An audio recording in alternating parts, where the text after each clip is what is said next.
Hi, Derek Evans here, your author at hopeithelps.org. Today, it's time for step 6 of the 10 steps to bliss. This is one of my favorite topics, definitely my favorite step, as we talk about managing our emotions.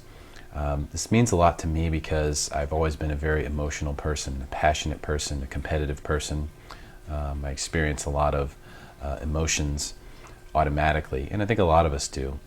But this step in understanding emotions really changed my life. It really allowed me to be the person that I truly am, that I've always wanted to be. A much more calmer influence on the situation, no matter what it brings. So we, for some reason, think that emotions are super complicated. We think that emotions are so complicated that we usually don't want to talk about them. When we experience them, it's a very secretive thing. We don't want to say why we feel the way we do. And if we do, we typically just lash it out and just say something without really thinking about it. We can change that. We can change how we approach emotions and therefore how we communicate emotions. So they're not complicated. In fact, emotions are very, very simple. You experience an emotion for only one of two reasons. Number one, your needs are being met. If your needs are being met, chances are you're experiencing good emotions. Happy, joyful, content, comfortable. If you are having your needs met.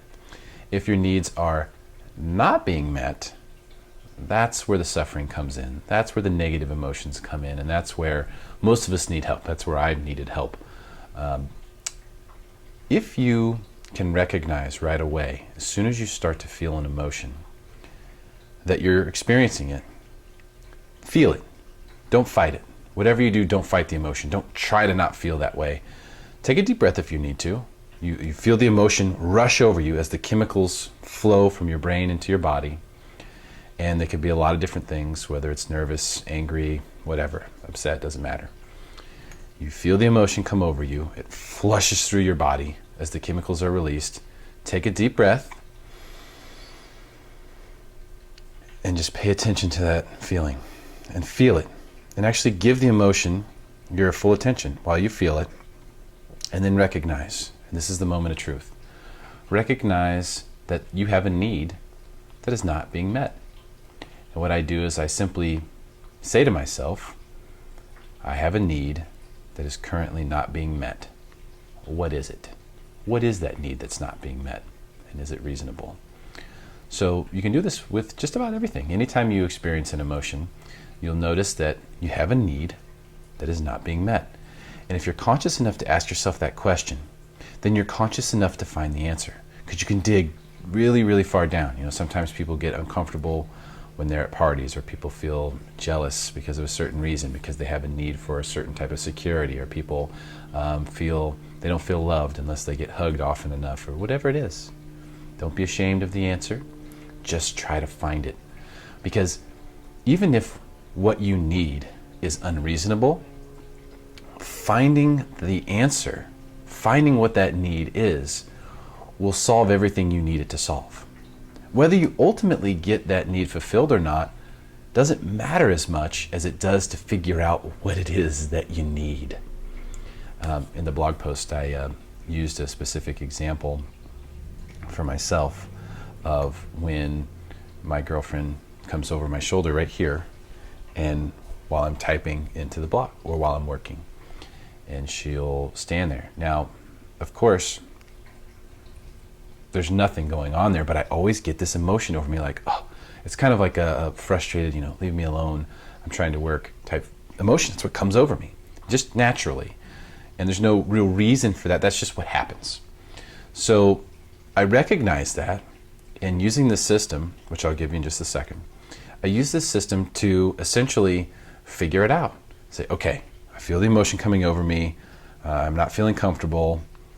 What need do I have that's not being met? Well, it's really simple. I have a need to be somewhat private. I need some privacy when I'm working. That's the need that needs to be met.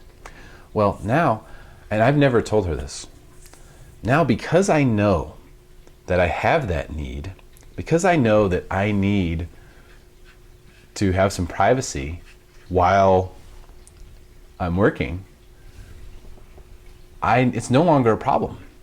I can completely tolerate the fact that she wants to come support me. And in fact, not only because I have been able to ask myself that question and figure out what the need is, but I've also been able to see the reality of the situation. And the reality of the situation is she's not trying to bother me or cause problems. She's trying to support me. She's trying to help me. And that's actually pretty awesome. So not only does it no longer bother me, but I actually learned to appreciate it. Now that's a huge shift. That's a tidal wave of difference. It's like going from negative to the positive. That's like owing someone $5 versus finding $5. It's a huge switch. So here's the system that I use, and it's really, really simple. Experience the emotion. That's the first step. Whatever you do, don't fight it. Take a deep breath if you need to. Really focus on feeling that emotion. Second, question the emotion's origin. Ask yourself, I have a need that is not being met right now. What is it? Then discover the solution and release the emotion. Once you discover the solution, okay, I know what the need is. Now you can release the emotion. You figured it out. You've solved the puzzle. You no longer need to try to swirl around in your own head. It's done. You figured it out. Then ask yourself if the need is reasonable. Sometimes our needs that we have are unreasonable, territorial. And when you realize you have an unreasonable need or a silly need, sometimes just realizing it will allow you to go, oh, wow, I don't really need that. I don't know why I thought I did, but I don't really need it. And that's a huge discovery. You'll have those things happen with this system as well. Then, last, fifth, look at the situation from a detached perspective and discover the reality behind it. As I gave you the example, the reality behind her standing over my shoulder is that it was actually a really positive thing.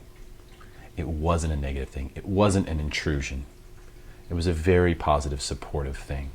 And that's the key, to get to the reality of the situation.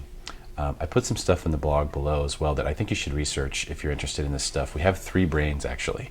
We have a reptilian brain, which is 300 million years old. We have, what they call it the reptilian brain. It's also called the reptilian complex.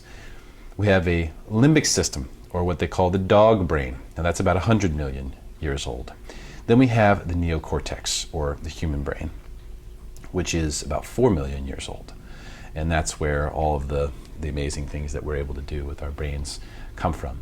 The dog brain that's 100 million years old, it's limited, right? You can tell that by witnessing a dog. The reptilian brain is very autonomic, fight or flight. There isn't a whole lot to it, but it's very, very important because it runs our autonomic nervous system. It allows us to breathe and blink and all the stuff that happens that you don't have to think about that keeps you alive. So it's very important.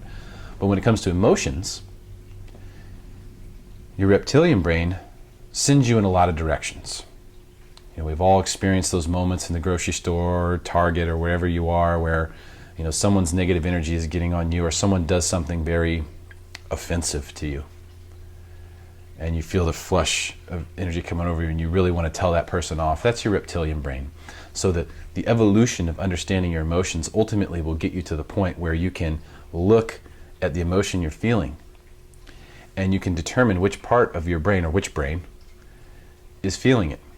And when you recognize that it's your reptilian brain, you'll know immediately, you'll be able to soak that in and immediately drown out the emotion. You go, it's my reptilian brain response. When someone yells at you for no reason, when you're driving on the street, you immediately will get that fight or flight response. Like, hey, my safety is being challenged here. I'm no longer in a safe, comfortable place that I thought I was a few seconds ago. But that's not really true. And you can get to the bottom of that using this system or using the different brains and understanding of how they work to ultimately bring the calm that you deserve. I really, truly hope this helps. Happy meditating, and namaste.